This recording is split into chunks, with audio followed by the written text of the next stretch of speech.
لا إله إلا الله محمد رسول الله ربي اشرح لي صدري ويسر لي أمري واحلل عقدة من لساني يفقه قولي اللهم بارك عليه ما شاء الله لا قوة إلا بالله كرتين ينقلب إليك البصر خاسئا وهو خسير السلام عليكم ñu ñëw ci suñu tuto bi répondre suñu abonné bi nga xam ne macha allah moo ñu tontu la juriste Fayeen bi donc moom ci suite vidéo bi nga xam ne dama joxe woon astuce bain spirituel bi def naa si 4 vidéos macha allahu rabbi liñ ci jot ci ay commentaires macha allahu rabbi yéen ñëpp dinañ leen tontu waaye dañ leen di may ñaan rek ngeen may ñu temps par benn incha allahu rabbi ndax soxal na leen te nekk na réalité boo xam ne macha allahu rabbi ñu bëri ñu ngi koy dund bi yaakaar naa ni que benn la ci commentaire yi nga xam ne ni que jot nañ ko lu bare ñu koy dégg ñu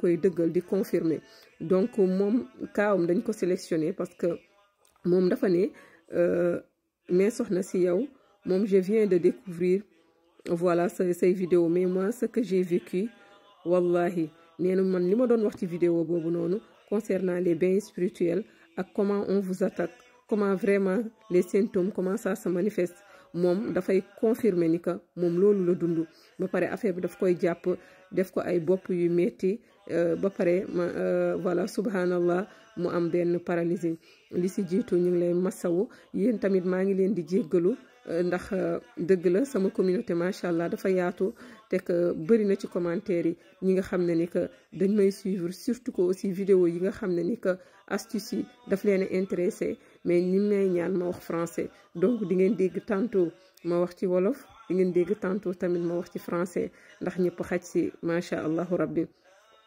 donc nous vous remercions d'avoir participé vraiment activement aux commentaires et d'avoir eu aussi le courage vraiment de participer et de nous expliquer ce qui s'est passé avec vous, surtout aussi voilà les symptômes que j'ai donnés, les symptômes que j'ai expliqués, aussi le bain spirituel que j'encourage beaucoup de personnes de le faire pour dégager l'énergie négative des démons chayatines.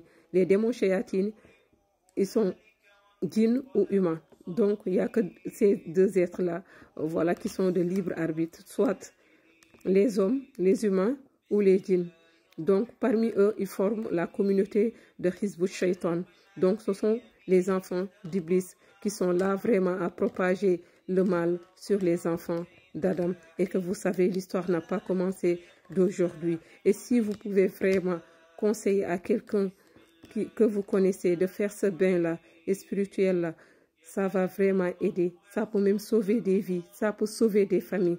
Faites-le partager au maximum pour que plus de personnes voilà, puissent en bénéficier. Parce que ce sont des choses qui n'ont pas été choisies comme ça pour vous dire ou vous conseiller comme ça. Non, ce sont des choses qui ont été utilisées par nous-mêmes, qui ont été testées par d'autres personnes et que vraiment Allah subhanahu wa ta'ala nous a soulagés. Ce bain-là, ça chasse les mauvais esprits, les soufflements que les shayatines font, voilà, que les sorciers et les démons sorcières font, toutes les énergies négatives qu'on vous envoie, voilà, consciemment ou inconsciemment, dans le but de vous nuire, dans le but de vous ralentir, dans le but de vous saboter, dans le but de détruire vos affaires, de vous bloquer énergétiquement, de vous bloquer financièrement, de vous bloquer relationnellement, de vous bloquer aussi du côté de votre santé. Donc, il y en a beaucoup de commentaires, subhanahu wa ta'ala, des gens même qui me laissent des vocaux, qui me parlent de leur situation et que cette bain, je vous la conseille. Je vous le conseille, faites-le s'il vous plaît. Faites-le s'il vous plaît. Ne dites pas que ce sont des ingrédients qui sont faciles, que ça coûte rien, que c'est naturel. C'est pour ça, parce que ce qui est facile, parfois, c'est ce qui est facile qui est là sous nos yeux qu'on ne voit pas. Allah subhanahu wa ta'ala n'a pas créé les choses par hasard. Ces ingrédients, ils nous servent pour nos cuisines, mais ils ont des remèdes, masha'Allah, rabbi, miraculeuses. Essayez-le, subhanahu wa ta'ala. Je viens aujourd'hui avec son commentaire. Ce que je vous conseille d'abord, avant de vous conseiller, c'est vraiment de vous encourager, de vous motiver. C'est pas facile de vivre une telle épreuve. Mais sachez que Notre Seigneur subhanahu wa ta'ala nous a dit, pensez-vous que vous allez rentrer au paradis sans que vous ne subissiez pas des épreuves? Que les personnes qui vous ont devancé, ils ont suivi ça. Et notre Seigneur subhanahu wa ta'ala nous dit encore dans un autre verset, nous vous éprouvons parfois par un peu de peur, par un peu de faim, par un peu de diminution de biens, par un peu de maladie. Annonce la bonne nouvelle aux endurants. Donc c'est ça, c'est pour vous remonter le moral. Et que sachez que c'est pas pour rien. Notre Seigneur subhanahu wa ta'ala nous a dit dans la sourate 17, verset 82, وَنُنَزِّلُ مِنَ الْقُرْآنِ مَا هُوَ شِفَاءٌ وَرَحْمَةٌ لِلْمُؤْمِنِينَ وَلَا يَزِدُ الظَّالِمِينَ إِلَّا خَسَارًا. Chère communauté, chers musulmans, approchez-vous du Coran. Le Coran guérit. À notre cher abonné, je vous conseille d'invoquer Allah subhanahu wa ta'ala, car il est le guérisseur suprême. Il est celui qui guérit. Et Allah, il est miséricorde. Ne désespérez pas de la miséricorde d'Allah. Et tant qu'il y a vie, il y a espoir. Soignez-vous avec le Coran. Faites des ruqyas. Faites des ruqyas. Et si vous pouvez, Inch'Allah Rabbi, me contacter sur le numéro que je donnais en haut du profil, je vais vous donner des ruqyas sur tous les membres. Il y a des ruqyas spécifiques sur tous les membres du corps. Chaque ruqya a un effet sur ta guérison, sur ta foi, sur ta libération, sur ta délivrance. Faites des séances de ruqya. Et le meilleur ruqya, c'est celui que tu fais par soi-même.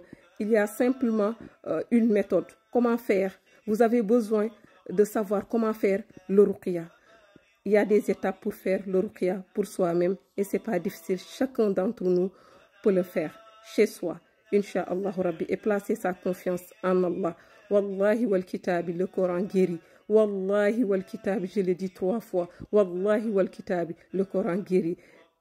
Si vous m'appelez Inch'Allah Rabbi, je peux vous conseiller, je peux que vous conseiller et prier. Et que je suis sûre, si vous utilisez le Coran et que vous n'ayez aucun doute, vous placez votre confiance en Allah.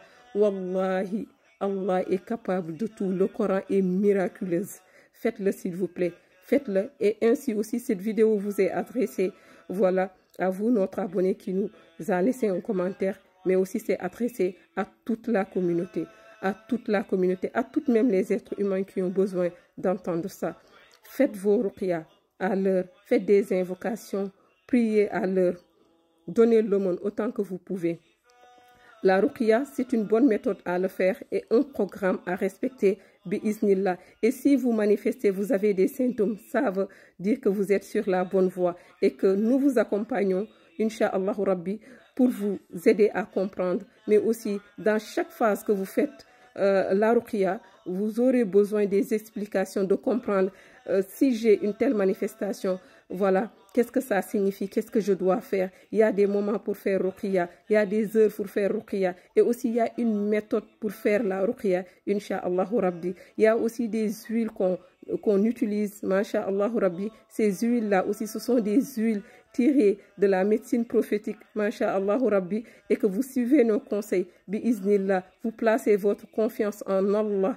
Vous placez votre confiance en Allah qui est le guérisseur, Inch'Allah Rabbi. Vos maux de tête peuvent disparaître. La paralysie, Allah subhanahu wa ta'ala qui nous a créés sans aucune condition que ce qu'il nous a dit dans le Coran. وَمَا خَلَقْتُ الْجِنَّ وَالْإِنسَ إِلَّا لِيَعْبُدُونَ. Je n'ai créé l'homme et les djinns que pour qu'ils m'adorent.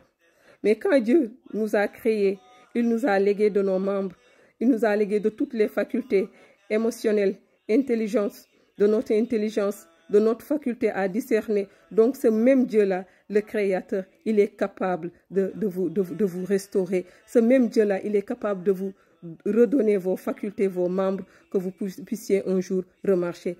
Placez votre confiance en Allah, subhanahu wa ta'ala, et utilisez uniquement que le Coran. Wallahi wal kitabi, le Coran guérit. Wallahi wal kitabi, le Coran guérit. Wallahi wal kitabi, le Coran guérit.